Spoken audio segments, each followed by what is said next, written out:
Bonjour à tous, je m'appelle François-Barry de Longchamp, je suis le président de l'Union des Français de l'étranger. Je vous souhaite la bienvenue dans cette conférence de Agnès Verdier-Molinier. Vous savez que nous organisons pour les Français de l'étranger de nombreux débats qui portent sur les liens avec la France, sur tous les sujets, qu'ils soient culturels, de réflexion philosophique, de littérature ou d'économie. L'avenir de la France étant notre préoccupation majeure. Mon expérience personnelle passée en URSS, par exemple, et à Singapour, 4 ans chaque fois, m'a permis de faire la différence entre ce qui marche et ce qui ne marche pas. Ce qui m'a convaincu que le darwinisme joue aussi pour les sociétés humaines. Ce qui m'amène à accueillir avec beaucoup de plaisir et d'amitié Agnès Verdier-Molinier, qui est la directrice de la Fondation IFRAP, qui est chercheuse en économie, qui est auteure de très nombreux ouvrages. La mondialisation va-t-elle nous tuer en 2008? Les fonctionnaires contre l'État, le grand sabotage en 2011. On va dans le mur, il faut agir d'urgence. Plus tard, ce que doit faire le prochain président, c'était en 2017 évidemment, et puis pas de chance, en avant vers l'immobilisme en 2018. Et aujourd'hui, nous avons encore un sujet important sur les grandes politiques publiques avec le sujet la France peut-elle tenir encore longtemps. Je voulais juste simplement vous ajouter deux réflexions avant de lui laisser la parole. Euh, Comme nous nous connaissons, je pense qu'effectivement, il faudrait supprimer l'ENA ou alors nommer Agnès Verdier-Molinier directrice de l'ENA. Ce serait l'une ou l'autre alternative. Dans les deux cas, d'ailleurs, assez décoiffante. Moi, j'ai personnellement une seule anecdote pour contribuer à ce débat. J'étais précisément à une époque à Singapour où j'avais organisé un forum pour l'emploi des jeunes Français. On m'avait reproché d'organiser ce forum et j'avais répondu aux autorités françaises. Il vaut mieux avoir un emploi sans couverture sociale qu'une couverture sociale sans emploi. Ça m'a pas valu d'être révoqué ou licencié d'aucune manière. Je lui laisse la parole en lui souhaitant toujours le même courage et pour nous le plus grand intérêt. Merci. À vous la parole. Merci François pour cette invitation. Merci Marc aussi et merci à Malika pour toute l'organisation. C'est vrai que pour moi, c'est très important d'intervenir auprès de vous tous. Pourquoi? Parce que les Français de l'étranger sont la France aussi et que notre préoccupation première à la Fondation IFRAP, c'est que notre pays ne soit pas déclassé, que notre pays ait un avenir économique. Et c'est vrai que j'ai sorti ce livre, La France peut-elle se tenir encore longtemps? Avec cette idée de vraiment donner les clés pour comprendre ce qui est en train de se passer dans notre pays. Alors, il est clair que la crise qu'on traverse aujourd'hui est une crise mondiale face à ce virus, que tous les pays sont extrêmement chahutés. Ce que je voudrais dire en préalable, c'est qu'on a affronté cette crise avec des finances publiques extrêmement dégradées, même dès 2019, on était encore dans des niveaux de déficit très importants, plus de 70 milliards de déficit public en 2019, dans des niveaux de chômage encore très élevés, avec une dette qui était à presque 100% du PIB et avec un surcroît de dépenses publiques que vous connaissez tous, vous qui êtes à l'étranger, qui regardez la France de l'étranger. J'explique dans mon livre qu'on a 84 milliards de coûts de production supplémentaires par rapport aux autres pays de l'Union européenne, 84 milliards de coûts de production de nos services publics. Ce n'est pas la qualité des services publics qui est en plus, c'est le coût de l'administratif, de l'empilage de strates du côté extrêmement bureaucratique de notre pays. Et ce qui me préoccupe aujourd'hui, c'est qu'on arrive dans des niveaux de besoins de financement qui sont jamais égalés par le passé. Alors, j'explique dans mon livre qu'on a emprunté en 2020 1 milliard d'euros par jour. 1 milliard par jour, c'est gigantesque. Vous vous rendez compte évidemment de ce que ça représente. Avant la crise de 2008, on avait des besoins de financement qui pouvaient aller jusqu'à 60-70 milliards de besoins annuels. Après, ça a commencé à énormément augmenté. Et puis maintenant, plus de 300 milliards en 2020. Et en 2021, on a calculé avec mon équipe de la Fondation IFRAP que c'est 400 milliards de besoins de financement. Alors bien sûr, c'est sur l'ensemble du prisme public, hein, c'est-à-dire l'État, la sécurité sociale, les collectivités locales, mais néanmoins, vous voyez à quel point on a ces besoins de financement. Alors, vous allez me dire, bah oui, mais c'est peut-être lié à la crise. Alors moi, j'aurais tendance à répondre, bah oui, ce serait formidable que ce soit uniquement lié à la crise, mais en réalité, les projections gouvernementales, alors le programme de stabilité que le gouvernement vient de publier, nous dit qu'en 2023, on sera encore à 115 milliards de déficit public. En 2023, on aura aussi 186 milliards de dette publique à refinancer, de la dette qui arrive à échéance. C'est ce que moi j'appelle le mur de la dette dans mon livre. Ce mur de la dette, c'est toutes ces dettes anciennes qui arrivent à échéance après 10 ans. La plupart des emprunts, vous le savez, pour la France, c'est des OAT à 10 ans. Ça veut dire que vous empruntez pour 10 ans et ensuite vous devez refinancer derrière. Ça veut dire qu'encore en 2023, on aura de l'ordre de 300 milliards d'euros de besoins de financement si on additionne le déficit public et le refinancement de la dette ancienne. Donc, vous voyez dans quel niveau de besoins sur les marchés, notamment, on s'est calé avec cette crise. Et moi, je tire la sonnette d'alarme en la matière parce que je dis attention, les taux tels que nous les connaissons, très bas, voire négatifs, mais pour ceux que ça intéresse, ces derniers temps, vous avez vu qu'on est repassé en territoire positif sur les taux, sur les OAT à 10 ans et sur les OAT à 30 ans. Donc, les taux tels qu'on les connaît en négatif, ils ne seront pas éternels. Et que si on était sur un vrai taux qui corresponde à la vraie signature de la France, en dehors des rachats massifs de dettes par la BCE, on ne serait pas autour de zéro comme aujourd'hui, on serait plutôt à 4%. Et un taux à 4%, ça nous emmène vers quoi? Ça nous emmène vers une charge de la dette annuelle qui n'est pas de 30 ou 36 milliards d'euros par an, mais qui est de 80 milliards d'euros par an.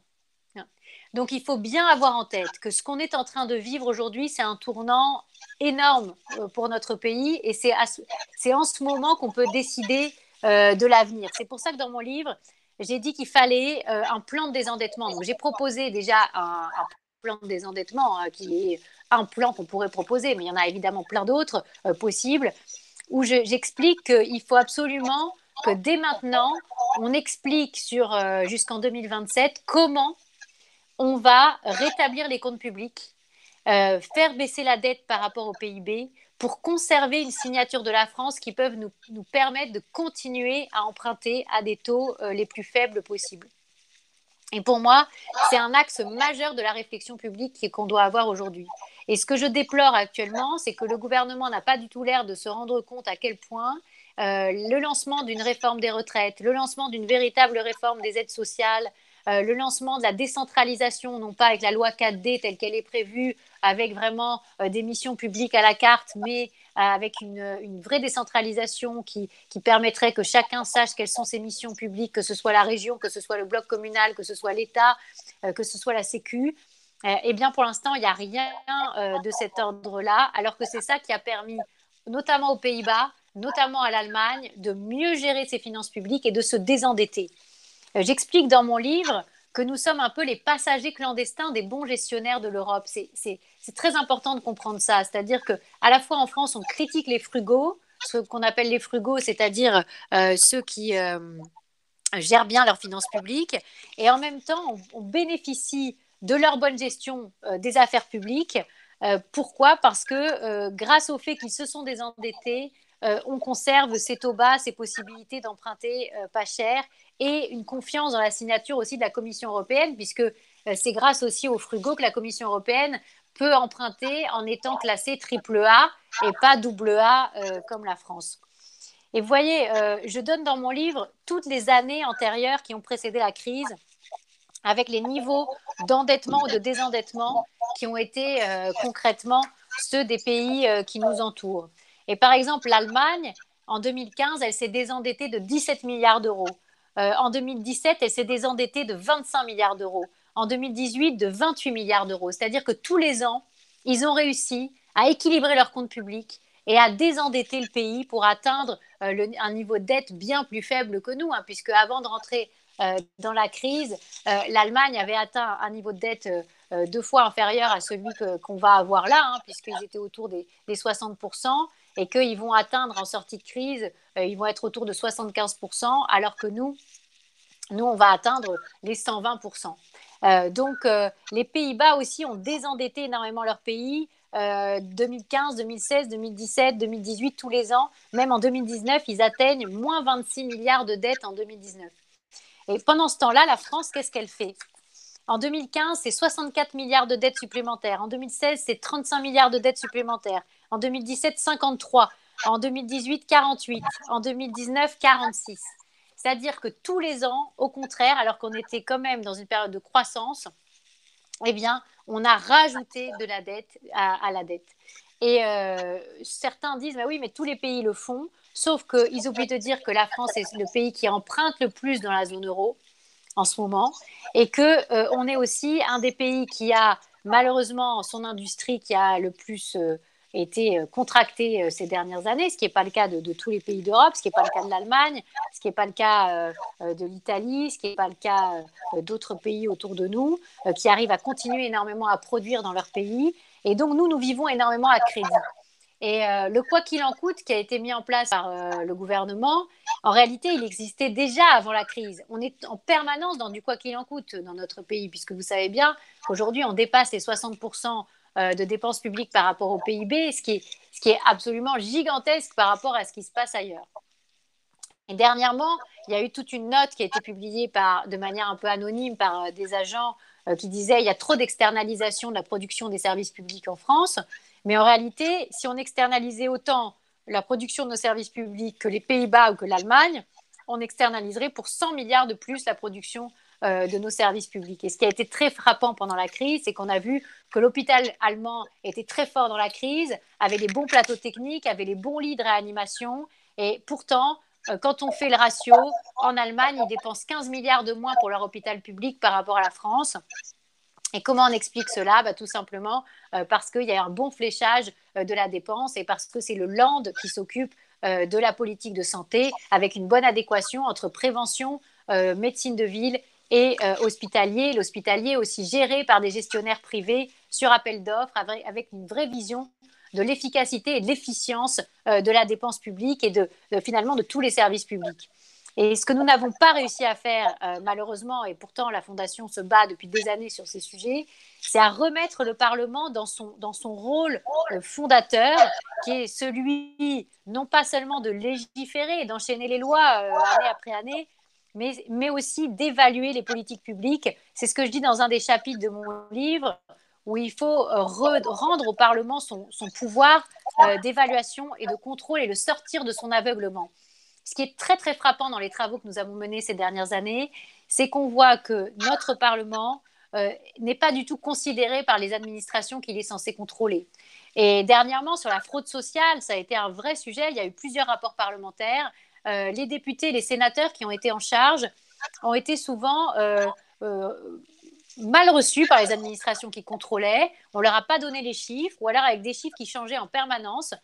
Par exemple, sur la question du nombre de circulation de cartes vitales surnuméraires, eh bien, le premier chiffre, c'était 2 millions, ensuite, c'était 600 000, ensuite, c'était 150 000. Donc, on est face à un vrai problème aussi d'opacité en termes d'efficacité de la gestion de la dépense publique, avec, face à nos représentants de la nation, finalement, une administration qui refuse le contrôle. Et ça, c'est très, très mauvais pour notre démocratie parce que le risque, c'est que demain, tous ces sujets-là qui vont se cristalliser, parce que finalement, on est tout à fait anesthésié en ce moment avec tous ces milliards d'argent qui ne sont pas magiques, parce qu'à un moment, il va falloir payer l'addition.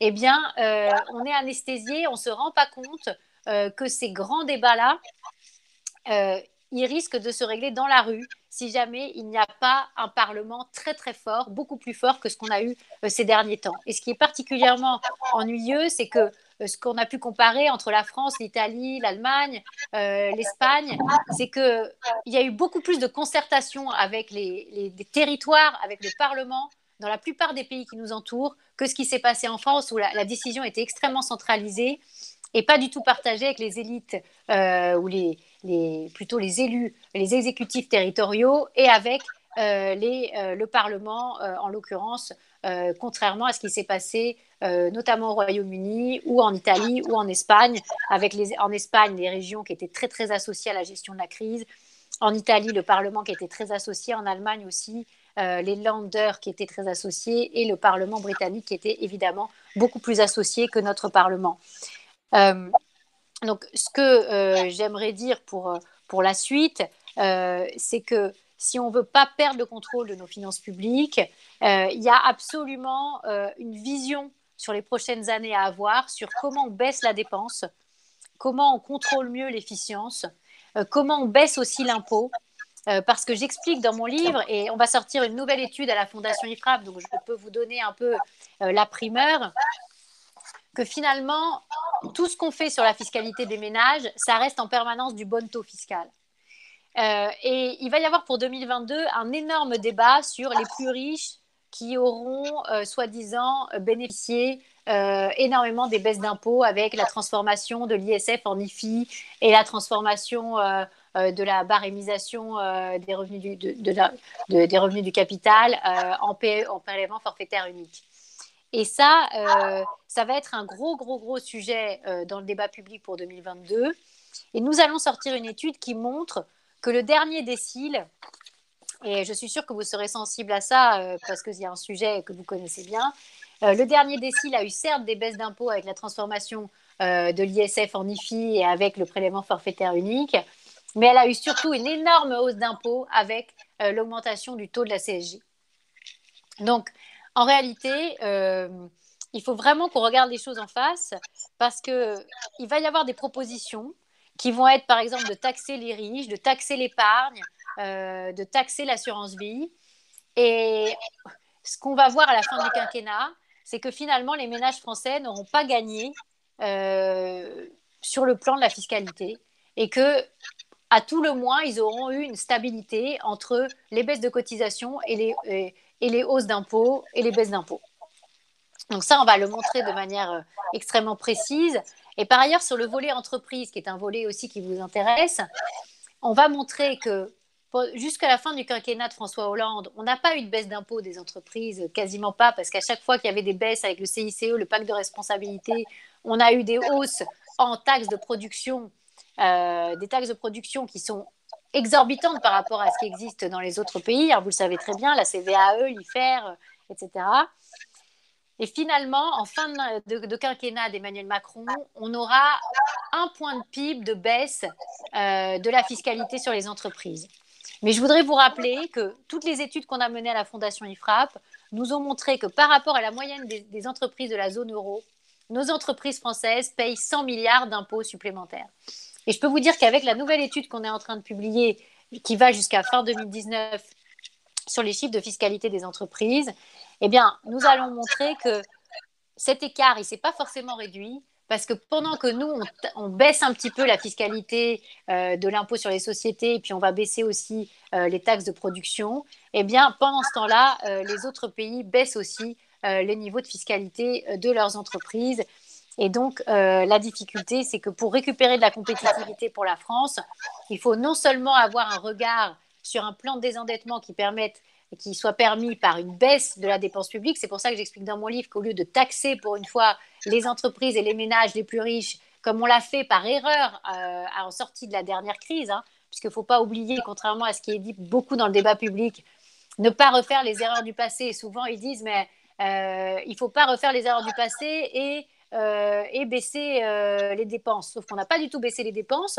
Entre 2010 et 2013, on a continué d'augmenter les dépenses. En revanche, on a augmenté de plus de 4 points la pression fiscale sur les Français et sur leurs entreprises, en passant de 41% à 45%. Donc, ce qu'il faut se dire pour les prochaines années, c'est qu'il va falloir à la fois désendetter la France en baissant la dépense, mais aussi permettre de baisser le niveau de la fiscalité. Sinon, on n'arrivera pas à recréer cette dynamique entrepreneuriale dont on a besoin. Par ailleurs, il y a besoin d'un fléchage de l'épargne vers l'économie productive, vers l'investissement dans des startups, dans des nouvelles entreprises, dans des entreprises de croissance. Et vous savez ça aussi bien que moi, L'ISF-PME avait des vertus. L'IFI-PME n'a pas existé pour l'instant, alors qu'il aurait fallu le créer. Les incitations sur l'impôt sur le revenu à investir dans les entreprises sont quasiment inexistantes avec l'IR-PME qui est réduit à sa portion congrue avec le plafond global des niches à 10 000 euros. Donc il y a tout à faire pour flécher l'épargne des Français vers l'économie productive sans la capturer, sans la taxer, mais en l'incitant. Par ailleurs, il y a énormément à faire sur les successions. Vous le savez bien, vous qui avez quitté la France parfois pour ces raisons-là. Euh, le sujet des successions est un sujet fondamental parce qu'on est le pays qui taxe le plus les successions. Vous avez sûrement vu en sortie de crise, au premier confinement, on parlait déjà de surtaxer les successions pour permettre de financer la crise, le coût de la crise. Eh bien ça, c'est absolument inique de proposer ça puisqu'on est déjà à 0,7% du PIB en taxation des successions, alors que l'Union européenne ou les États-Unis sont à 0,2%. Je rappelle qu'il y a un abattement aux États-Unis jusqu'à 11 millions de dollars sur les successions. Je rappelle qu'en Suède, on taxe à zéro les successions. Je rappelle qu'en Allemagne, quand vous passez une entreprise d'une génération à l'autre, vous prenez certains engagements et vous avez aussi une taxation à zéro. Attention, parce qu'en sortie de crise Covid, beaucoup de dirigeants de PME qui ont atteint l'âge de la retraite vont vouloir passer la main et on a un vrai risque d'avoir des entreprises qui partent ou qui disparaissent. Donc, attention à cela. Ce que j'aimerais dire aussi, c'est qu'on a intérêt à attirer vers notre pays et pas à repousser fiscalement et donc à bien faire la pédagogie en permanence. Quand Joe Biden dit je vais taxer à 39,6% les revenus du capital, c'est absolument pas comparable aux 30% pour la France puisqu'il y a un barème aux États-Unis et ça part de 0%, 15%, 20% et après ce sera 39,6 mais à partir de 400 000 dollars de revenus, donc de revenus du capital. Donc on est toujours hors sol dans les comparaisons. Si jamais on se calait sur la fiscalité américaine, évidemment on baisserait la fiscalité française et on ne l'augmenterait pas. C'est absolument évident. On va beaucoup communiquer là-dessus pour expliquer à quel point notre pays surdépense et surtaxe et non pas l'inverse. Donc c'est pour ça que je disais tout à l'heure que le sujet, ça va être non pas de taxer les Français et les entreprises françaises maintenant en sortie de crise, mais de taxer la dépense publique. C'est ça qu'il faut arriver à faire. Sans pour autant baisser la qualité des services publics. Et c'est tout à fait possible parce que les marges de manœuvre, elles sont partout. Si on plafonne les aides sociales au niveau du SMIC, on a déjà 3 milliards d'euros d'économies par an. Si on baisse les coûts de production rien que de l'ensemble des dépenses de protection sociale, au niveau de l'Union européenne, c'est 10 milliards d'euros d'économies par an. Si on repousse l'âge de départ à la retraite à 65 ans, c'est au bout de 3-4 ans, 18 milliards d'euros d'économies par an. Donc les économies, on sait où elles sont, on sait comment les trouver. Simplement, il faut juste le décider et il faut que ce soit avec un certain consensus aussi politique. Donc, ce qu'on va faire avec la Fondation IFRAP pendant tous les travaux qu'on va mener pour la campagne, c'est bien à chaque fois de remettre l'église au milieu du village, de réexpliquer la réalité de ce que nous avons comme modèle en France et d'éviter que ça parte dans tous les sens avec cette idée d'annuler la dette qui est complètement hors sol. Ou cette idée qu'en taxant les riches, on pourrait financer la crise, qui est complètement hors sol aussi. Il y a déjà une taxe exceptionnelle, vous la connaissez d'ailleurs, sur les hauts revenus au-delà de 250 000 euros à 3% et au-delà de 500 000 euros à 4%. Elle devait être exceptionnelle, elle existe encore d'ailleurs, cette taxe. Il y a déjà un niveau de taxation sur les ménages qui est gigantesque, 275 milliards d'euros d'impôts directs. C'est déjà énorme porté par les ménages sur l'année 2019. Donc là, on voit bien que ce n'est pas le levier de l'impôt qu'il va falloir utiliser.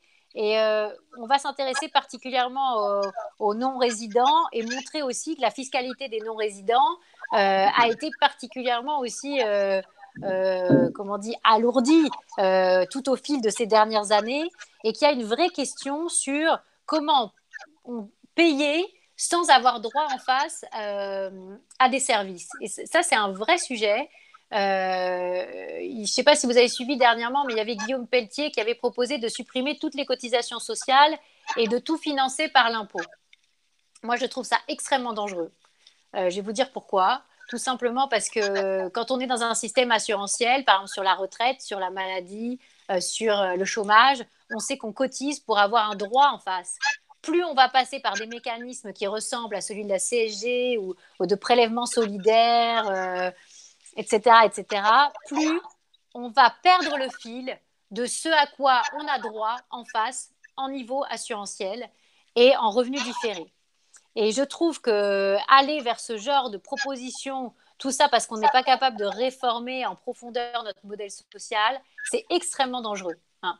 Donc il faut faire très très attention à ça, parce que plus on va aller en avançant, plus certains qui veulent pas qu'on fasse les efforts de baisse de la dépense, notamment sur la dépense sociale, vont proposer ce genre d'artifice. Et à la fin, on va se trouver avec des niveaux de pension hyper faibles, des niveaux d'assurance chômage hyper faibles, tout en payant des montants astronomiques. Voilà. Donc, faisons attention à cela, parce que c'est une dérive qu'on a notée, notamment avec la transformation des cotisations sociales, chômage et maladie en augmentation du taux de la CSG. Eh bien, aujourd'hui, il y a une très grosse difficulté à voir le fléchage entre ce pourquoi je paye et ce à quoi j'ai droit en face. Et même à l'UNEDIC, ils ont du mal à savoir si on leur verse bien le quota de CSG auquel ils ont droit par rapport à la cotisation qui a été supprimée pour les salariés. Donc, faisons très attention à ce genre de propositions. Faisons très attention aux propositions du type de revenu universel financé, on ne sait pas comment, parce que là aussi, on est dans des niveaux d'aide sociale qui sont déjà gigantesques, 130 milliards d'euros par an, non imposables, non plafonnés. Là aussi, on va avoir droit pendant toute la campagne à des tas de propositions hors sol. Et donc, on sera extrêmement vigilant sur le sujet. Par ailleurs, je voudrais appeler votre vigilance sur le sujet de qui détient la dette française. Vous savez que les Japonais sont très endettés, mais ce sont des résidents à 90% qui détiennent la dette japonaise. La dette française est détenue seulement à 50% par des résidents français, beaucoup par des non-résidents, et de plus en plus, c'est notamment la Chine et des investisseurs chinois, mais aussi la Banque centrale chinoise qui prête à la France. Là aussi, ça pose la question de est-ce que nos concitoyens, nos parlementaires sont dûment informés du sujet. Par ailleurs, beaucoup disent qu'il faudrait augmenter la maturité de la dette. Moi, je suis pour augmenter la maturité de la dette, pour placer de la dette à 50 ans, à 80 ans, voire plus. Mais il faut bien savoir que comme nous n'avons pas de fonds de pension à la française, parce que nous n'avons pas de retraite par capitalisation obligatoire, eh bien, nous n'avons pas de prêteurs français à 50 ans, à 80 ans. Voilà. En assurance vie, vous prêtez à 10 ans, vous prêtez à 30 ans, mais vous ne prêtez pas à 50 ans, à 80 ans. Donc, plus on va augmenter la maturité de la dette française, et il faut le faire, plus on va avoir une dette détenue en dehors de nos frontières. Et même si la BCE rachète, elle ne peut pas racheter 400 milliards de dettes par an pour la France, hein, vous avez bien compris ça aussi. Donc, il faut absolument qu'on se pose la question de mettre en place un système de capitalisation pour la retraite française. Je vous signale que la retraite par capitalisation existe déjà dans notre pays pour les fonctionnaires, puisque ça s'appelle la RAFP. C'est une cotisation obligatoire sur les primes et qui est placée en capitalisation, et ce n'est pas de la répartition. Donc, ça existe déjà en France et ça ne gêne visiblement personne au niveau des gestionnaires publics et des agents qui en bénéficient. Donc, plutôt que de faire une réforme systémique telle qu'elle était prévue, faisons une réforme paramétrique et incluons une part de capitalisation. On sera d'autant plus libre puisqu'on pourra nous-mêmes financer notre propre dette et financer aussi notre économie, nos entreprises. Voilà, j'ai dit à peu près l'essentiel de ce que je voulais dire. J'ai à peu près tenu le timing. Est-ce que vous avez maintenant des questions?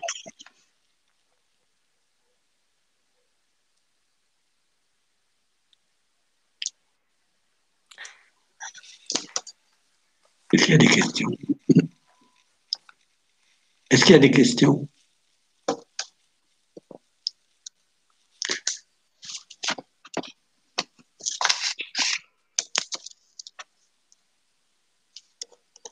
Ah oui, c'est bon, j'ai vos questions. Alors, il y a beaucoup de questions en fait. Il y a 77 questions. Alors, je vais essayer de commencer par le début. Alors, la théorie monétaire moderne, j'en parle un peu dans mon livre. C'est vraiment l'idée qu'on peut dépenser sans compter, que ça ne créera pas d'inflation, que les banques centrales peuvent racheter des dettes à l'infini. Moi, je pense que c'est extrêmement dangereux. Voilà. Parce que personne n'est capable de dire que les taux vont rester toujours bas, qu'il n'y aura pas une inflation très importante derrière.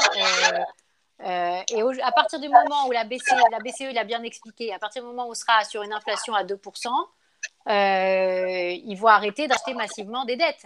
Donc, la théorie monétaire moderne, pour moi, c'est vrai, il joue vraiment aux apprentis sorciers. Et je pense que tous ceux qui veulent casser les thermomètres en ce moment, par exemple casser les 3% de déficit par rapport au PIB, casser les 60%, au niveau européen, on va sortir une étude avec la Fondation Robert Schuman là, très prochainement, eh bien, c'est extrêmement dangereux. Parce que le jour où l'Allemagne, les Pays-Bas s'endetteront massivement, ça changera complètement la donne. Donc, il faut faire très, très attention. Au contraire, il faut rentrer le frein à l'endettement dans la Constitution française. C'est ce que je propose dans mon livre, comme l'ont fait les Suisses, comme l'ont fait les Suédois, comme l'ont fait les Allemands.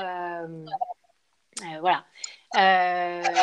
Donc on me dit, on emprunte à taux négatif, donc on s'enrichit en empruntant. Oui, c'est ce qu'on nous dit, mais en réalité, aujourd'hui, on est à taux négatif. Mais qui connaît les taux de demain? Et aujourd'hui, on emprunte et ça ne nous coûte rien parce que la charge de la dette, elle baisse d'année en année.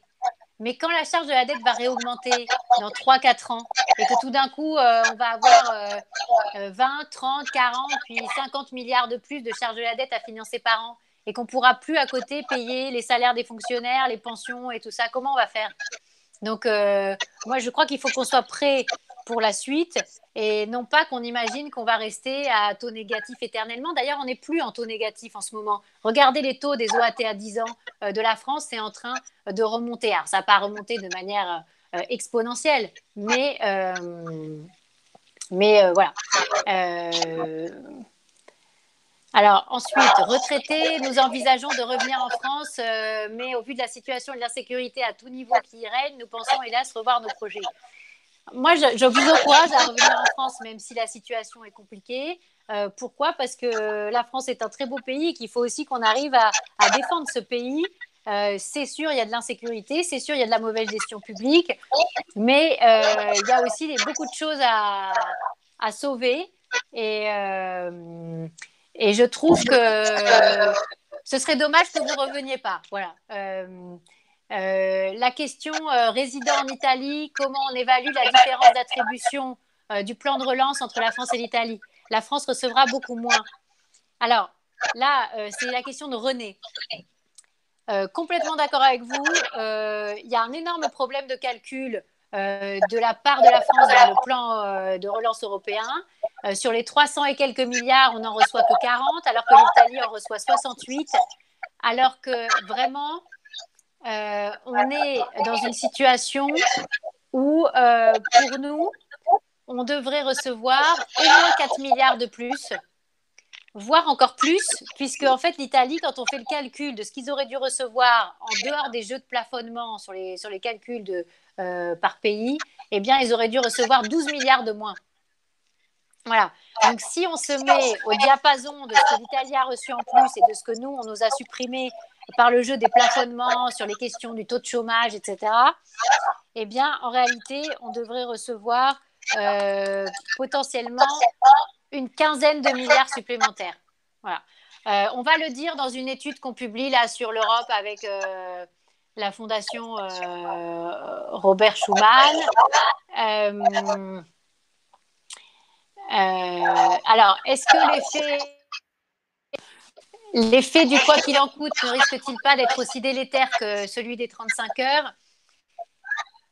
Je comprends votre question et je suis complètement d'accord avec un élément, c'est que le quoi qu'il en coûte avec le chômage partiel, finalement, détruit beaucoup la valeur travail.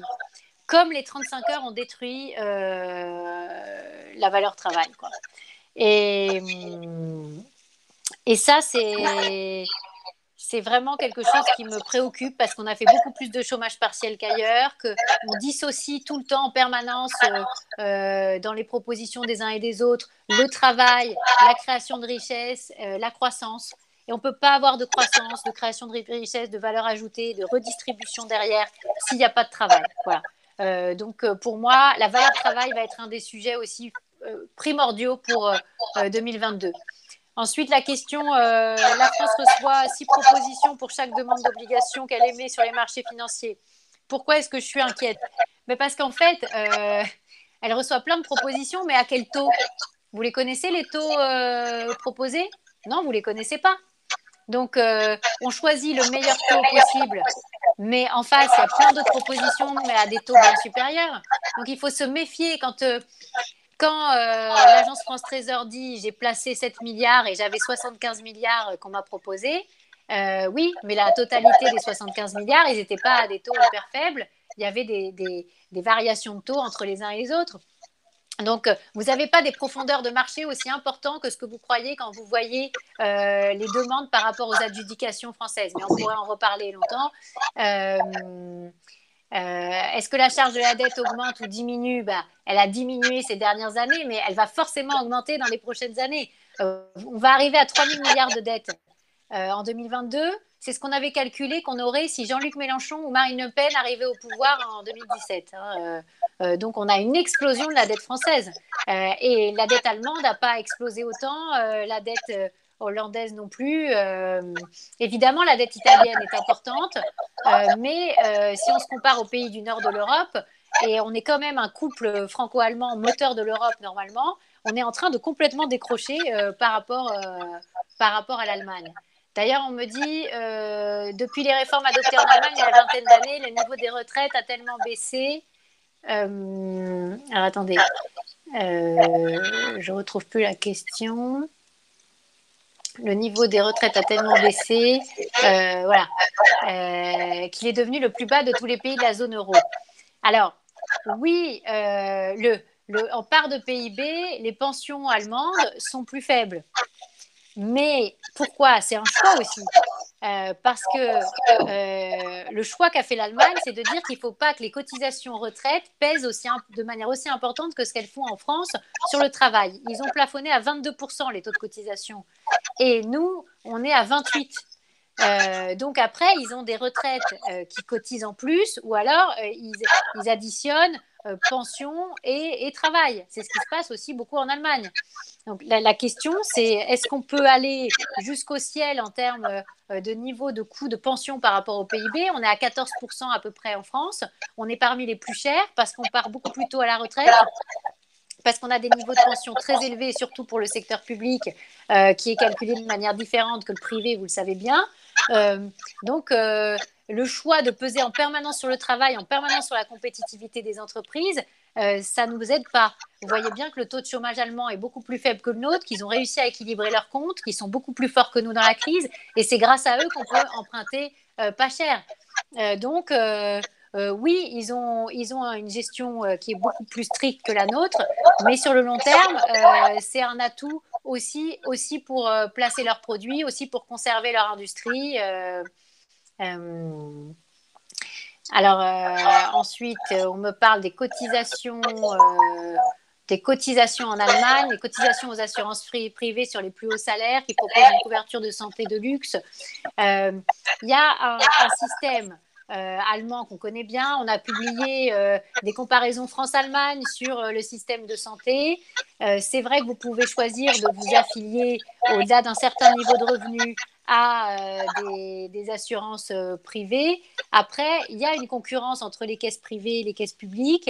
Il y a la possibilité de choix et il y a des coûts de gestion qui sont beaucoup plus faibles qu'en France. Alors, il n'y a rien de parfait dans aucun pays. Mais n'oubliez pas que nous, on cotise à la fois pour l'assurance maladie de base, mais aussi pour la complémentaire, qui est devenue obligatoire. Et vous vous rendez, je ne sais pas si vous vous rendez compte du coût mensuelles pour l'employeur et pour le salarié, des cotisations supplémentaires qu'on a à payer pour les complémentaires santé qui sont obligatoires, du coût de la CSG. Donc, attention, il faut comparer ce qui est comparable. Nous, quand on a comparé ce qui était comparable, on se rend compte qu'on arrive dans des montants de cotisation absolument énormes sur la France, avec une qualité de service d'assurance maladie qui est pas du tout meilleure. Ensuite, autre question, je ne peux pas rester trop longtemps sur chaque question, désolé, mais après on pourra continuer en dehors de la conférence si vous souhaitez. La centralisation en France tue toute initiative locale.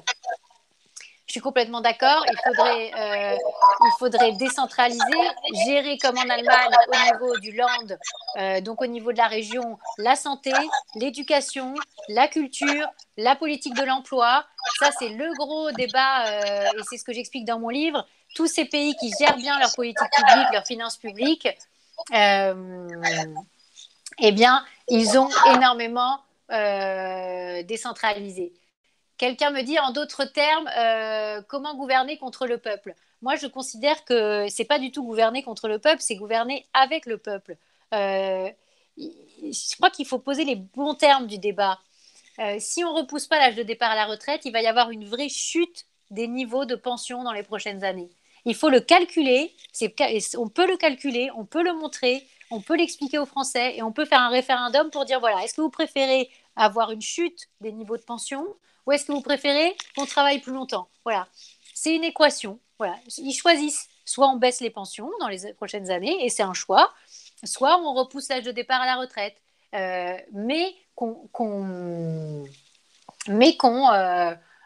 vraiment qu'on soit dans une logique où on parle vraiment aux Français de ce qui va leur arriver au lieu de mettre les choses sous le tapis comme on a vu malheureusement ces dernières années.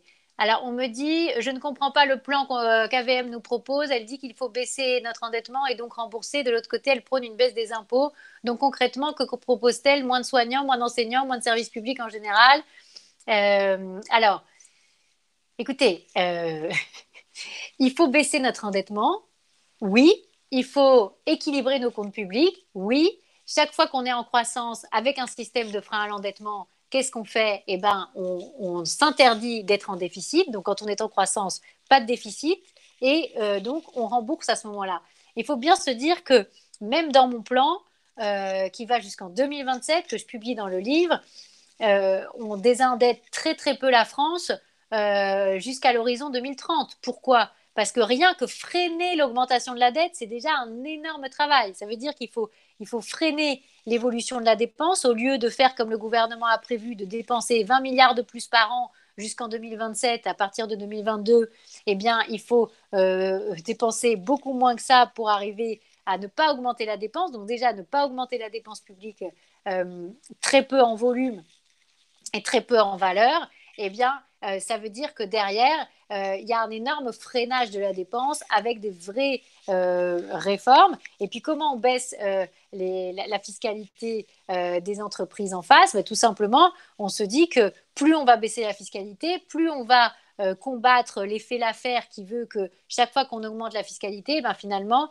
on empêche de la fiscalité de rentrer. Vous savez très très bien qu'il y a une économie grise aussi en France, que plus vous allez taxer le travail, plus vous taxez les entreprises, plus vous désincitez aussi à déclarer les activités, plus c'est exactement ce qui s'est passé sur l'emploi à domicile. Chaque fois qu'on taxe plus, on remet des emplois dans l'économie grise et chaque fois qu'on baisse le niveau de fiscalité, eh bien, on remet de l'emploi dans le déclaré et on remet de la cotisation sociale et on remet de l'impôt dans le système. Donc, nous avons montré à la Fondation IFRAP qu'à la fois sur le capital et sur le travail, on avait déjà atteint le maximum de ce que pouvaient supporter les Français. Vous avez bien vu les Gilets jaunes en 2018 et c'est vraiment l'illustration de l'effet Laffer.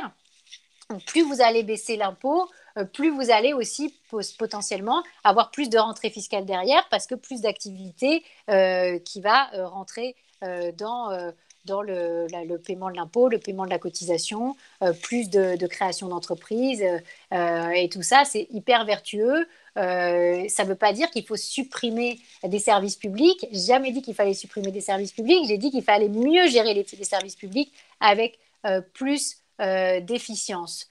Attendez, j'essaie de continuer.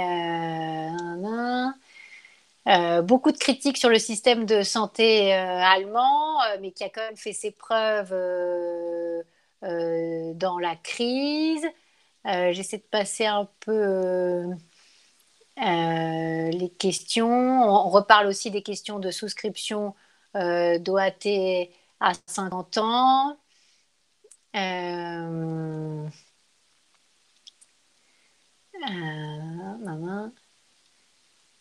Alors, une question sur les 7,5% pour les non-résidents, sont-ils en accord avec le droit européen? Alors, ils sont en accord avec le droit européen parce qu'ils ont été fléchés non pas sur la sécurité sociale, mais sur le budget général.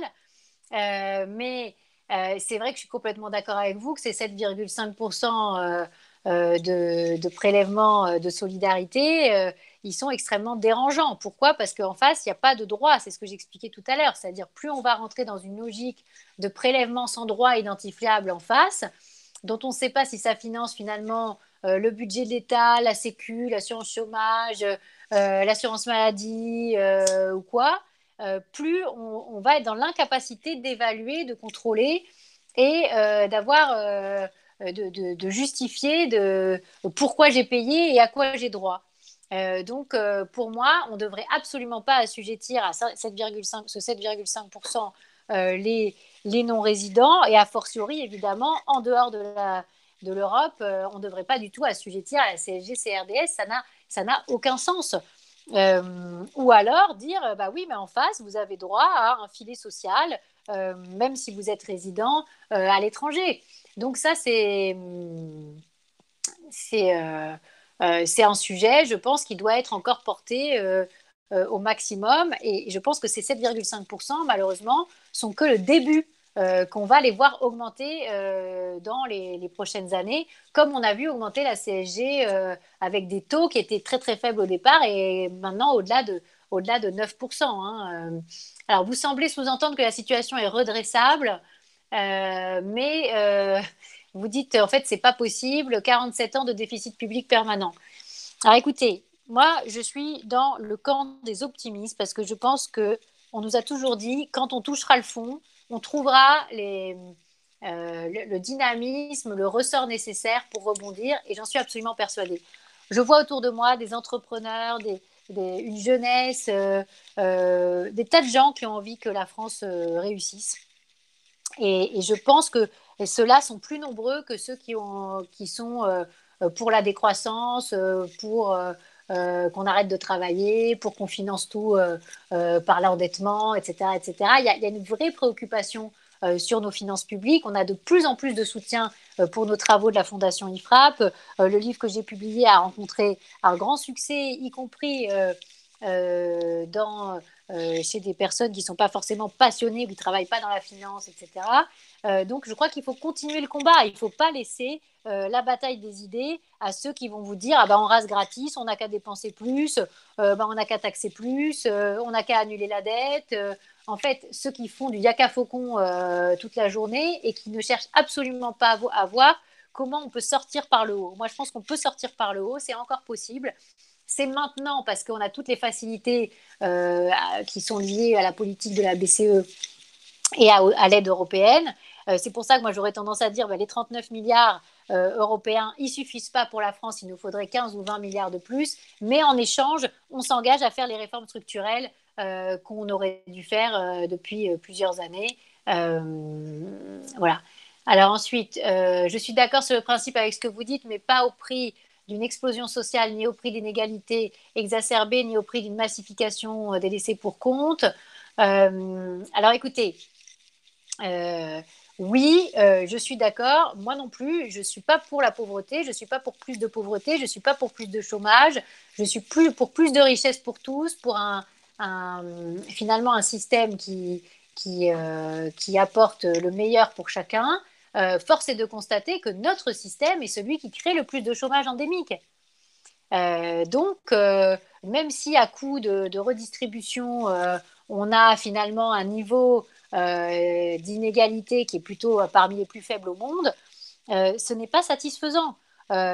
chacun doit avoir droit à monter dans la société, à réussir, à avoir un vrai job et pas simplement bénéficier d'aides sociales additionnées pour pouvoir survivre. Donc le système français, il est peut-être pas nul, mais il est réformable. Il faut le réformer absolument. Euh, quand vous dites n'être qu'une nation exportatrice comme l'Allemagne, je trouve que c'est déjà pas mal d'exporter, de produire sur son sol, d'avoir une industrie à 20% du PIB, quand nous, on est autour de 11 ou 12%. Voilà, je préfère le plein emploi avec des obligations en face des aides sociales, avec une bonne gestion publique, avec un équilibre des comptes publics, avec un avenir pour la jeunesse, plutôt que l'idée qu'on ne peut pas rester en France parce que ses enfants vont être forcément au chômage. Euh, alors ensuite, j'ai quitté la France parce que j'ai vendu mes biens immobiliers à cause de droits de succession prohibitifs. Quand fera-t-on une vraie réforme fiscale basée sur l'égalité entre tous les citoyens? Je l'appelle de mes voeux aussi. On a proposé dans une étude qu'on a sortie en mai 2020 euh, de supprimer la taxation des donations des successions pendant plus d'un an. Ça n'a pas encore été repris, mais vous avez vu quand même que Bruno Le Maire cogite sur la question des donations, pour qu'on puisse transmettre entre générations sans être taxé à des niveaux assez importants, j'espère. Il faut bien expliquer en permanence que plus on taxe les successions, plus on désindustrialise, plus on supprime des entreprises, plus on dégoûte des familles de rester en France. C'est ça qu'ont compris les Suédois. C'est un pays hyper social-démocrate. Il n'y a pas de raison que nous, on ne le comprenne pas aussi. L'étude qu'on a publiée à l'époque sur la stop à la surtaxation des successions a permis, à minima, que la majorité actuelle n'aille pas sur des projets d'augmentation de la pression fiscale en la matière. Euh, une personne me dit, je crois que la population n'a aucune conscience de tous ces coûts exorbitants et annoncer la fin du monde qui arrivera bien sûr n'est malheureusement pas visible au quotidien. Et je crois que c'est ça le drame. À la fois, je pense que vous avez totalement raison, mais je pense que si les Français épargnent autant, c'est aussi qu'ils savent qu'il y a un problème de gestion publique et qu'à un moment, il y a des impôts qui risquent de leur tomber sur la tête s'il n'y a pas de réforme. Donc, si on veut que les Français consomment, comme la plupart de ceux qui interviennent dans les médias disent, ah bah oui, mais il va falloir consommer, consommer après la crise, etc. Si on n'a pas un plan de redressement des finances publiques en face super intelligent et super sérieux, je pense que les Français vont pas du tout libérer leur épargne de manière incroyable en sortie de crise. Donc, les mêmes qui veulent dépenser plus et qu'on consomme plus, c'est antinomique. À un moment, il faut réagir et comprendre qu'on est en permanence dans l'anticipation. Que font les Français en ce moment? Ils thésaurisent, ils achètent de l'immobilier. Voilà. Hein, et ils attendent pour voir ce qui va se passer et ils se posent la question, est-ce qu'on va me faire une taxe à 5 à 10% à un moment ou à un autre et comment je vais la financer. euh, alors attendez, je continue sur les questions. Merci d'avoir écrit ce livre, car la situation économique française est vraiment préoccupante. Pourquoi n'y a-t-il pas de plafonnement pour les prêts de la Banque centrale européenne?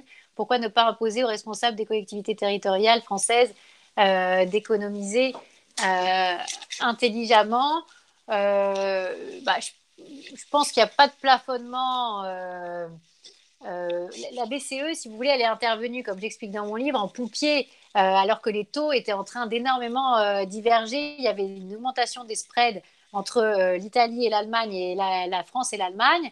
Et s'il n'y avait pas eu ces rachats massifs de dette, il y aurait eu une grosse crise de la dette, hein, potentiellement. Donc c'est ça qu'on ne nous dit pas.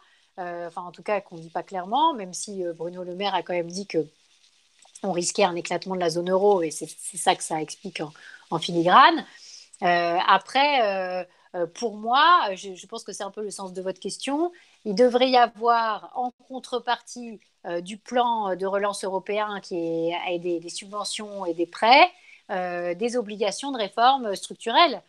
Parce que sinon, on continue de boucher les trous de la mauvaise gestion publique. Si en Europe, en zone euro, il y avait eu que l'Allemagne et les Pays-Bas et les gestionnaires du nord de l'Europe, je peux vous dire qu'il n'y aurait eu aucun problème comme on les connaît actuellement. Il n'y aurait pas eu besoin de plan de relance européen. Euh, à 750 milliards et de rachat massif de dettes. Hein. C'est uniquement parce qu'il y a des mauvais gestionnaires en Europe que tout ça a dû se mettre en place en urgence. Alors ensuite, la prise de connaissance des problèmes que vous soulevez existe depuis de nombreuses années avec les rapports, ben oui, le rapport Pebro et beaucoup d'autres rapports. Cela dit, sur la dette, en ce moment, quand j'ai sorti mon livre, on ne voulait plus du tout en parler. Alors après, le livre a redéclenché tout un débat public avec des auditions au Sénat notamment. Euh, donc voilà. Et c'est vrai que ça a remis le sujet un peu dans le débat public et ça a permis aussi de se poser la question de, à un moment, il faut arrêter le quoi qu'il en coûte, on ne peut pas le financer éternellement, etc., etc. Alors après, je ne sais pas combien de temps il me reste. Euh, euh, euh, Alors, on me dit, voilà, Madame Verdier-Molinier semble insinuer que si les retraites étaient privées, elles ne coûteraient plus rien car elles ne seraient plus une dépense publique. C'est pas du tout ça que j'ai dit. Hein. J'ai dit, on pourrait avoir une part de capitalisation obligatoire qui permettrait de financer notre dette et notre économie. Et ça, donc, ça nous permettrait d'avoir des fonds de pension qui nous permettraient d'être beaucoup plus libres et beaucoup plus souverains dans les prochaines années. Après, on peut toujours avoir les retraites supplémentaires, ça existe déjà, hein, c'est le PER. J'imagine que beaucoup de ceux que vous connaissez en font. Les assurances vie, c'est aussi un peu une façon de thésauriser pour sa retraite. Mais ce que j'appelle de mes voeux, moi, c'est une part de capitalisation, comme en Suède, comme en Allemagne, obligatoire, qui nous permettent d'avoir un système où il n'y a pas que de la répartition, mais aussi des fonds de pension qui soient français et qui puissent financer donc notre économie et, euh, et évidemment aussi notre dette. Êtes-vous la Fondation IFRAP écoutée par le gouvernement parce que tout ce que vous dites est clair et logique? Oui, on est écouté, mais il n'y a pas que nous, malheureusement, qui sommes écoutés. Mais je peux vous dire que sur la fiscalité des ménages, la fiscalité des entreprises, j'ai été largement auditionnée ces derniers temps notamment à l'Assemblée nationale, que sur la réforme de l'ENA, qui est un sujet fort d'actualité en ce moment, on a eu tout un échange aussi avec la ministre de la fonction publique, que toutes les questions qu'on a soulevées depuis des années sur le phénomène de sous-travail dans les collectivités locales où on n'appliquait pas les 35 heures. Vous avez vu sûrement dans la presse dernièrement qu'Anne Hidalgo n'était pas contente parce qu'elle devait appliquer les 35 heures à la mairie de Paris et qu'elle demandait au préfet d'avoir plus de temps pour le faire. Eh bien, tout ça, ça vient des travaux de la Fondation IFRAP parce qu'on a montré euh, tout ce qui se passe dans les collectivités avec l'absentéisme, avec des niveaux de travail qui sont très en dessous des 35 heures. Euh, euh, Est-ce que vous m'entendez encore? C'est bon? Oui? Alors, euh, je vais continuer à répondre aux questions. Euh, Est-ce qu'on peut comparer la France qu'à l'Allemagne? Non, on ne compare pas la France qu'à l'Allemagne. J'explique dans mon livre que euh, il faut se comparer avec tous les pays qui nous entourent. L'Allemagne a fait des très bonnes réformes, mais les Pays-Bas en ont fait aussi, les Danois aussi, les Suédois aussi, les Italiens aussi. Enfin, il faut pas croire qu'on se réfère qu'à l'Allemagne. Par ailleurs, vous dites trop généreux, le système français est le plus généreux au monde. Bah oui, on a plus de 32% du PIB en dépenses de protection sociale. Ça ne peut pas être financé hors sol par de la dette éternellement. À un moment, on est rattrapé par le poids de cette dette, même si aujourd'hui, la sensation, c'est que bah, pour l'instant, tout va bien. Mais justement, il faut anticiper. Euh, Gérer les services publics ne serait-il pas faire gérer les services publics par des entreprises privées sous contrat? C'est Alain Pontoise qui pose cette question. Je trouve que cette question est très intéressante parce que euh, on l'a montré dans tous les pays qui ont réussi à mieux gérer leurs finances publiques, et j'en parle très largement dans mon livre. Ils ont externalisé beaucoup plus la gestion des services publics, ils font des délégations de services publics, ils passent des contrats. Euh, pour gérer des hôpitaux. Hein, on n'est pas obligé d'aller en Allemagne, on peut aller en Suède. En Suède, il y a des hôpitaux qui sont gérés par des chaînes de cliniques privées. Il y a une agenciarisation. Les agents qui travaillent pour les services publics sont sous contrat, ils ne sont pas sous statut. Ça va être un des gros sujets aussi sur la réforme de l'ENA. Ça ne sert à rien de transformer l'ENA en institut des services publics si on continue à embaucher à vie les personnels de la haute administration.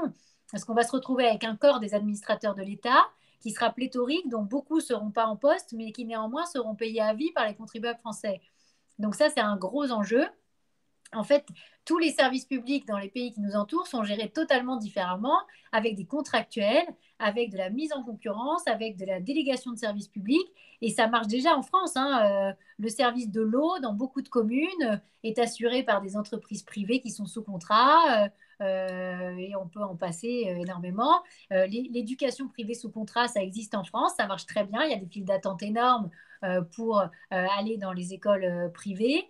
Voilà, il n'y a pas que du public aussi dans notre pays, et même dans notre propre pays, on peut voir qu'il y a des écarts de coûts énormes. Si on avait le même tarif pour scolariser, y compris la part payée par les parents, hein, on scolariserait tous les élèves du public dans le privé sous contrat avec les tarifs du privé sous contrat, on économise plus de 20 milliards d'euros par an. Il n'y a pas besoin d'aller chercher le modèle allemand, le modèle danois ou le modèle suédois.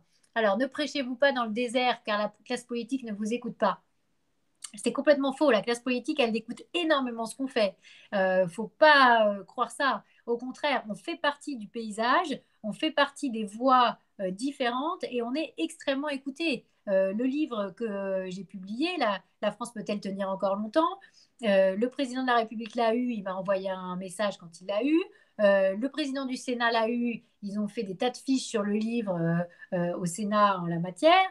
Les différents présidents de groupes à l'Assemblée nationale, y compris ceux qui sont dans la majorité, ont lu le livre et m'ont reçu parfois avec des post-it à toutes les pages. Voilà. Donc, il est faux de dire qu'on ne serait pas écouté. On est hyper suivi dans ce qu'on fait. Hein. Bon, je suis désolée, mais il y a tellement de questions. Je ne sais pas si je vais réussir à tout. Alors, que pensez-vous de la dette privée au moins aussi importante que la dette publique? Alors oui, ça m'intéresse de répondre à cette question. Pourquoi? Parce que dans mon livre, je fais aussi un chapitre sur l'endettement des entreprises françaises. Et en fait, je ne sais pas si vous le savez, mais les entreprises françaises sont beaucoup plus endettées que les entreprises allemandes, par exemple, ou que la plupart des entreprises. Par exemple, le Fonds monétaire international en 2018 donnait des chiffres. Ça, c'est page 91 du livre.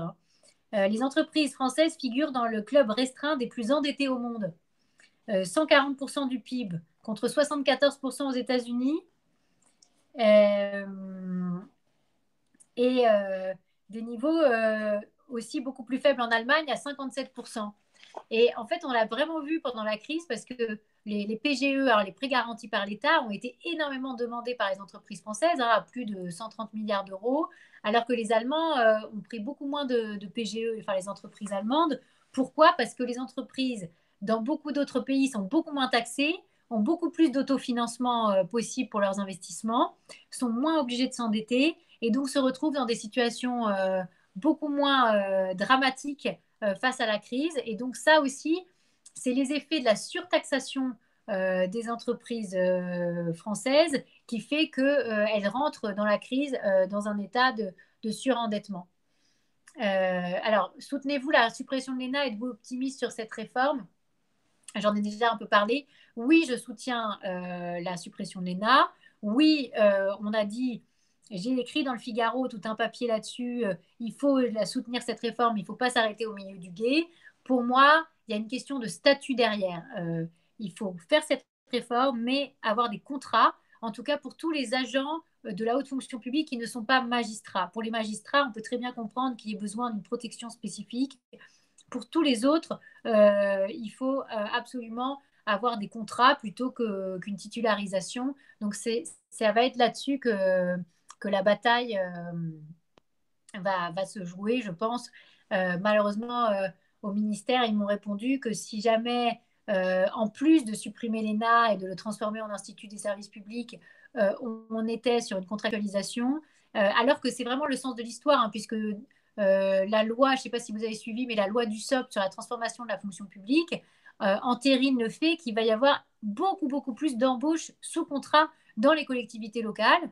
Et je pense que c'est très bien que les hauts fonctionnaires aussi montrent l'exemple quand on sait que les agents des collectivités sont incités à être embauchés sous contrat et que les exécutifs territoriaux sont incités à embaucher sous contrat.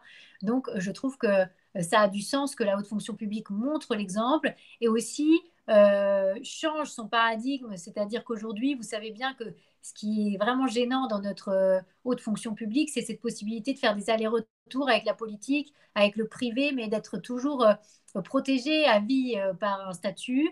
Et ce qui fait qu'on est beaucoup plus hors sol que dans les autres pays sur les décisions de réforme de l'État et de la Sécu et des collectivités. Et je pense que ça aurait vraiment du sens aussi d'interdire les allers-retours avec la politique quand vous êtes haut fonctionnaire, d'avoir un vrai devoir de neutralité. Ensuite, certains me disent qu'il y a des problèmes des nations vieillissantes. Le gros problème, ça va être des dépenses de santé et de retraite. Évidemment, vous avez totalement raison. Donc, d'où l'importance aussi d'inciter la jeunesse aussi à avoir des enfants, hein. On a vu ces derniers temps que la natalité française, alors qu'elle était parmi les meilleures en Europe, elle a tendance à reculer, que beaucoup de jeunes partent de France pour étudier à l'étranger, ensuite s'installer à l'étranger. C'est pas à vous que je vais apprendre ça, que beaucoup des jeunes générations qui ont actuellement des enfants qui sont en train de rentrer dans les études supérieures sont en train de dire bah, oulala, il faut que mes enfants aillent travailler le plus possible à l'étranger. Ça, il faut régler ça et avoir une vraie politique familiale qui soit beaucoup plus incitative. Par exemple, avoir abaissé autant le quotient familial sur l'impôt, c'est une énorme bêtise. Évidemment, ça désincite à la natalité. Tout est fiscal hein, dans la vie.